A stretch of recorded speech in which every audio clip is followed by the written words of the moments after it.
Good morning, all of you. Today we are going to start a new topic in political science that is judiciary.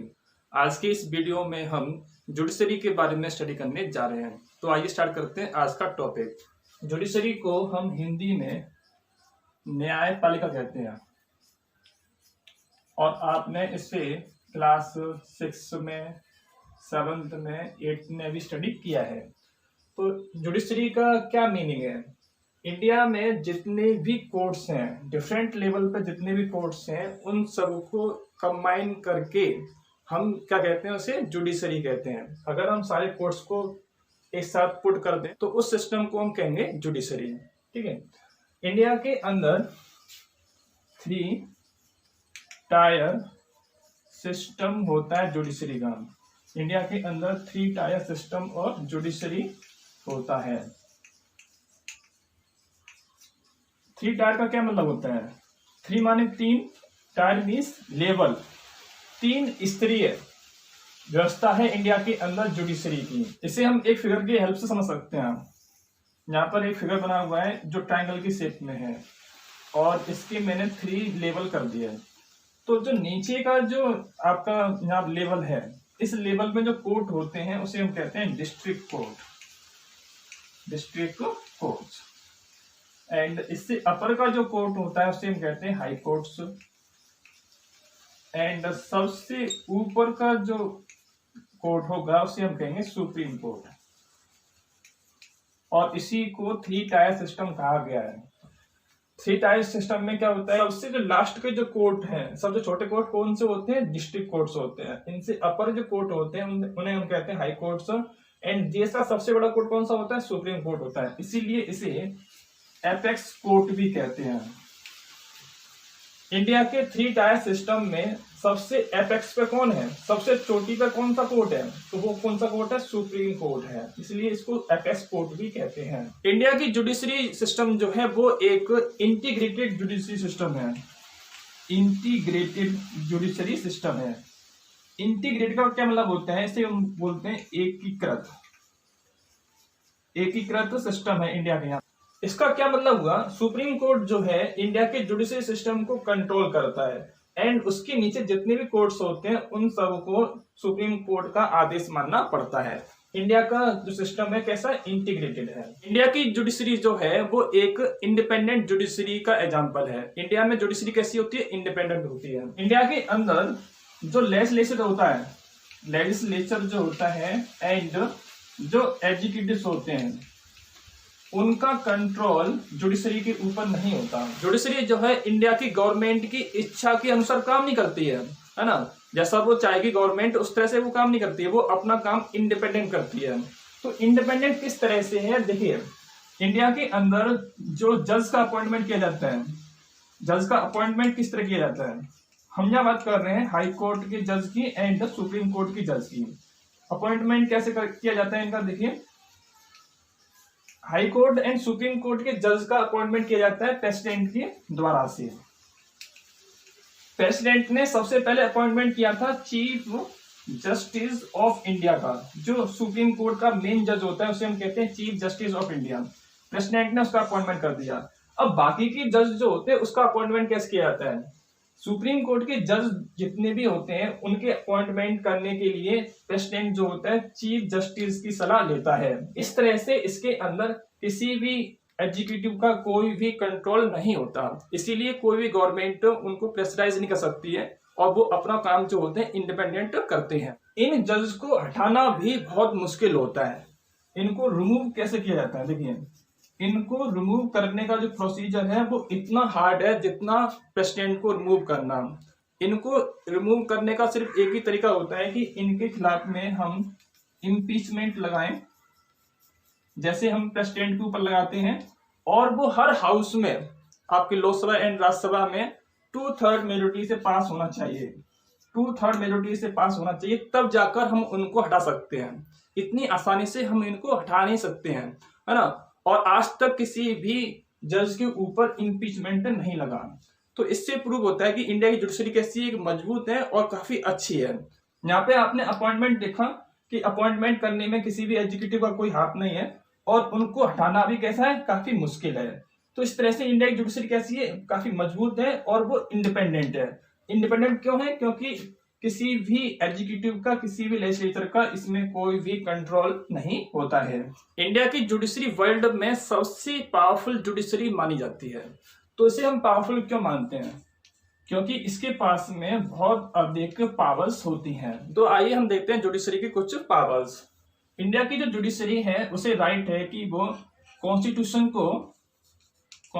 को interpret कर सकती है, यानी कि judiciary can interpret constitution of India.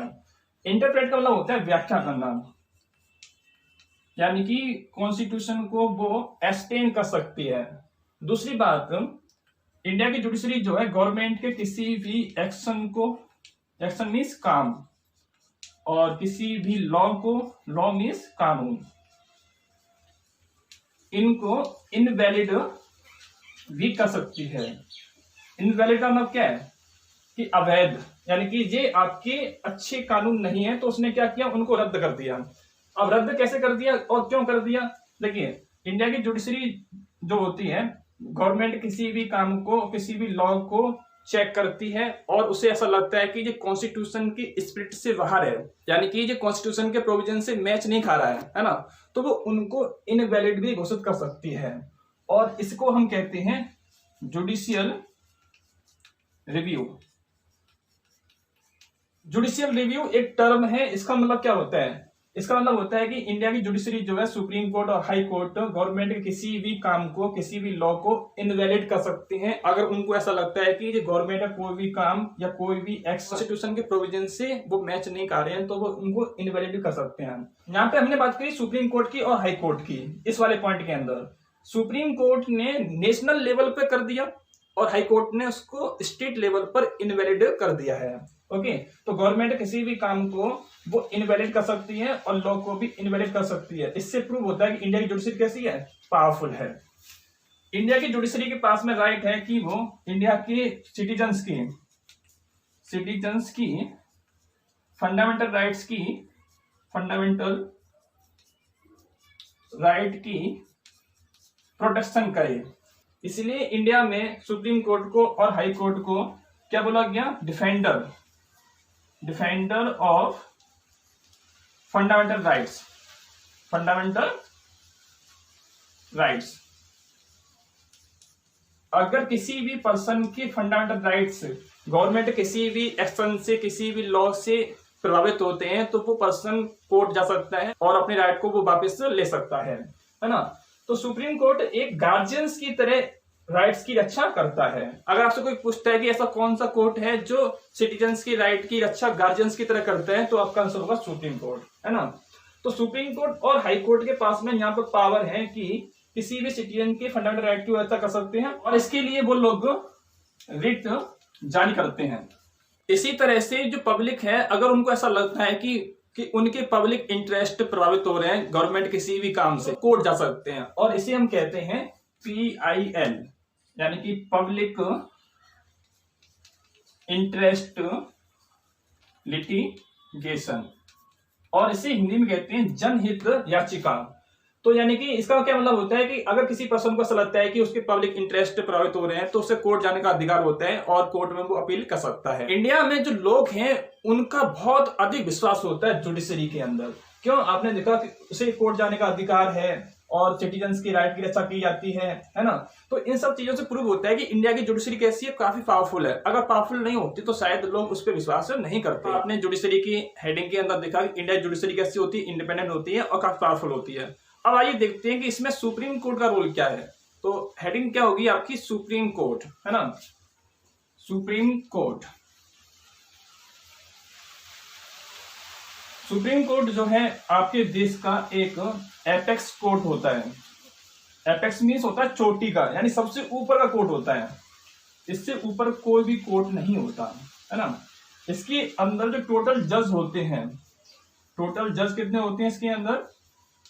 वो होते हैं इसके अंदर 34, यानी कि 33 + 1। 33 + 1 क्यों लिखा हुआ इसके अंदर? 1 का मतलब है चीफ जस्टिस ऑफ इंडिया। एक इसके अंदर होता है चीफ जस्टिस इंडिया का और 33 अदर जज होते हैं। इंडिया में पहले जज की संख्या कितनी थी? 31 थी, लेकिन बाद में जब केस इंक्रीज हो जाते हैं ना, तो गवर्नमेंट ने इनकी संख्या को इंक्रीज कर दिया है। अब प्रेजेंट टाइम में कितने जज हैं? तो 34 जज होते हैं। अब हम देखते हैं कि सुप्रीम कोर्ट का जज बनने के लिए कौन कौन सी क्वालिफिकेशन होनी चाहिए, कौन कौन सी योग्यताएं होनी चाहिए कि कोई पर्सन सुप्रीम कोर्ट का जज बन सकता है। पहली चीज, वो इंडियन होना चाहिए, ये बहुत जरूरी है। उसके पास 10 ईयर का एक्सपीरियंस होना चाहिए as a advocate of high court. Advocate किसका? हाई कोर्ट का। हाई कोर्ट के एडवोकेट के नाते उसके पास में 10 ईयर का एक्सपीरियंस होना चाहिए, या फिर उसके पास में एक्सपीरियंस होना चाहिए 5 ईयर्स का एज ए जज of high court. High court के जज के तौर पर उसके पास में एक्सपीरियंस होना चाहिए कितने साल का? 5 साल का। यानी कि कंडीशन क्या लगी उसके अंदर? 5 साल उसने जज के तौर पर काम किया हो हाई कोर्ट के अंदर, या फिर 10 ईयर्स तक उसने एडवोकेट के रूप में काम किया हो हाई कोर्ट के अंदर।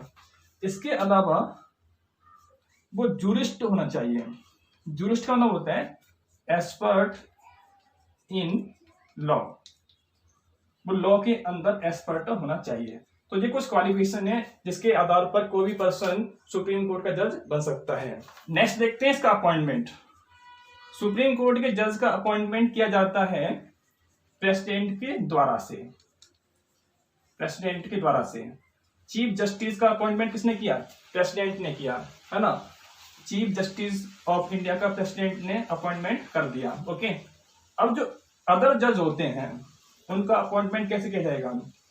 प्रेसिडेंट के द्वारा से, प्लस जो आपका चीफ जस्टिस है, चीफ जस्टिस ऑफ इंडिया, इसकी रिकमेंडेशन से। यानी कि प्रेसिडेंट जो है चीफ जस्टिस की सलाह लेगा अदर जज के अपॉइंटमेंट करने के लिए। इनका टर्म ऑफ ऑफिस कितना होता है? Term of office, term of office का मतलब होता है कितनी साल तक जो लोग अपनी पोस्ट पर रह सकते हैं। रिटायरमेंट की एज क्या होती है इनकी? रिटायरमेंट की एज होती है 65 ईयर्स। सुप्रीम कोर्ट का जज जो है 65 ईयर्स के बाद में रिटायर हो जाता है। अब हम देखते हैं कि इनका रिमूवल कैसे कर सकते हैं। 65 ईयर्स से पहले भी हम इनको अपनी पोस्ट से हटा सकते हैं। इनको अपनी पोस्ट से हटाना इतना आसान नहीं होता, इतना ही कठिन होता है जितना कि प्रेसिडेंट को अपनी पोस्ट से हटाना। इनको हम इम्पीचमेंट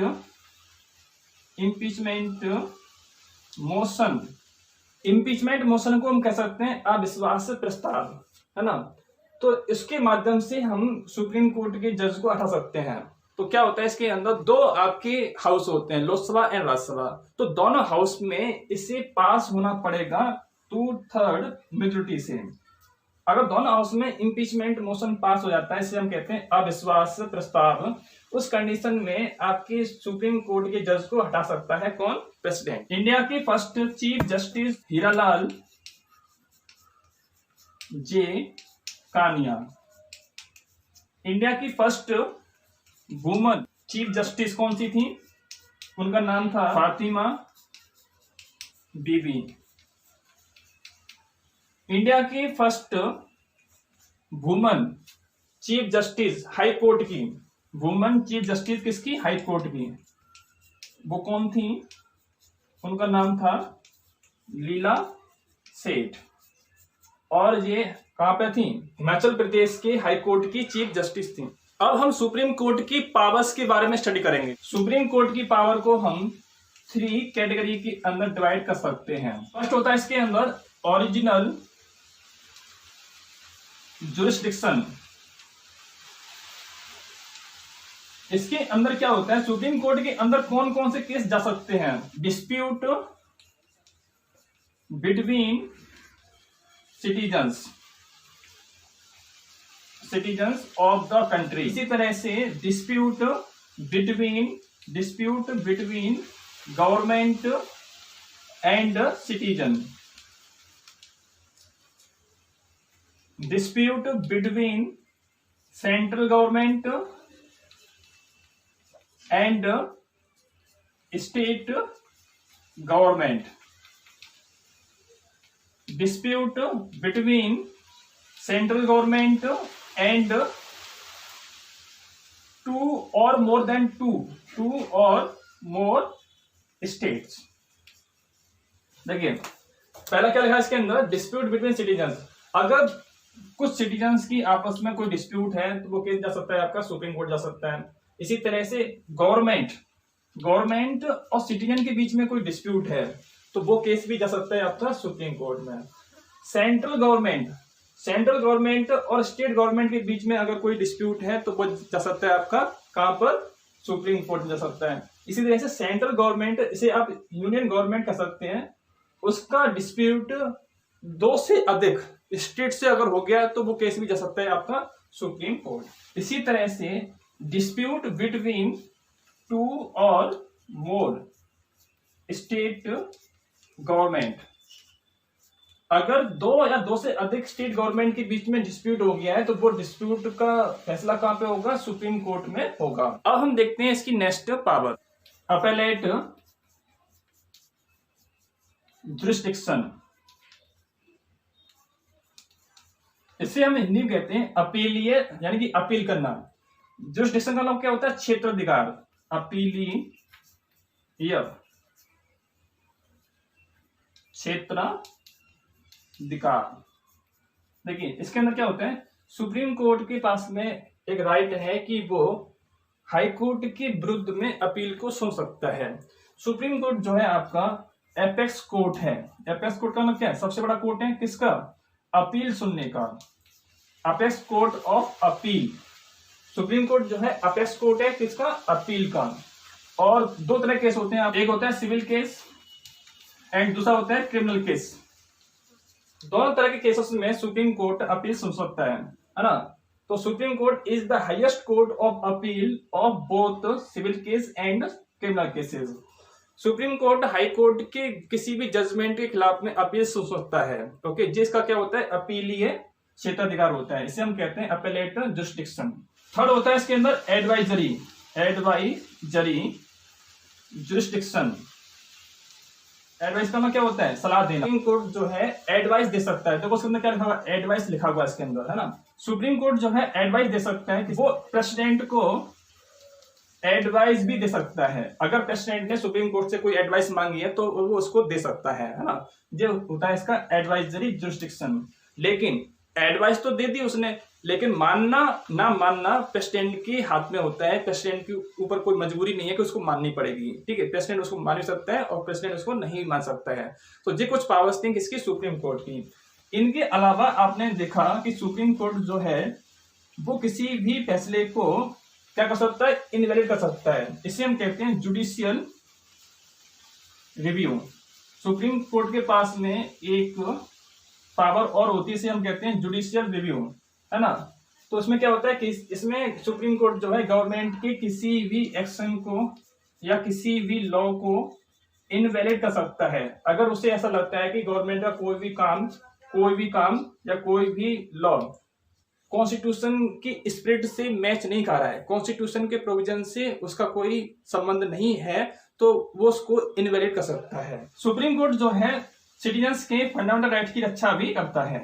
फंडामेंटल राइट की रक्षा भी करता है, इसीलिए इसे डिफेंडर कहा गया है। Defender of fundamental rights supreme court को कहा गया है। आर्टिकल नंबर 32 के अंतर्गत सुप्रीम कोर्ट जो है सिटीजन्स की फंडामेंटल राइट की रक्षा करता है और उसके लिए कई सारे रिट को जारी करता है। ये कुछ पावर थी किसकी, सुप्रीम कोर्ट की। और लास्ट में हम यहाँ पर एक पॉइंट और ऐड कर सकते हैं, सुप्रीम कोर्ट का जो जज है वो इंडिया का प्रेसिडेंट भी बन सकता है। जब इंडिया के अंदर आपका प्रेसिडेंट और वाइस प्रेसिडेंट की पोस्ट खाली होती है, उस टाइम पर आपका चीफ जस्टिस जो है प्रेसिडेंट बन सकता है। तो आज की इस वीडियो में आपने जुडिशरी के बारे में पढ़ा और आपने यहाँ पर सुप्रीम कोर्ट का रोल भी देखा।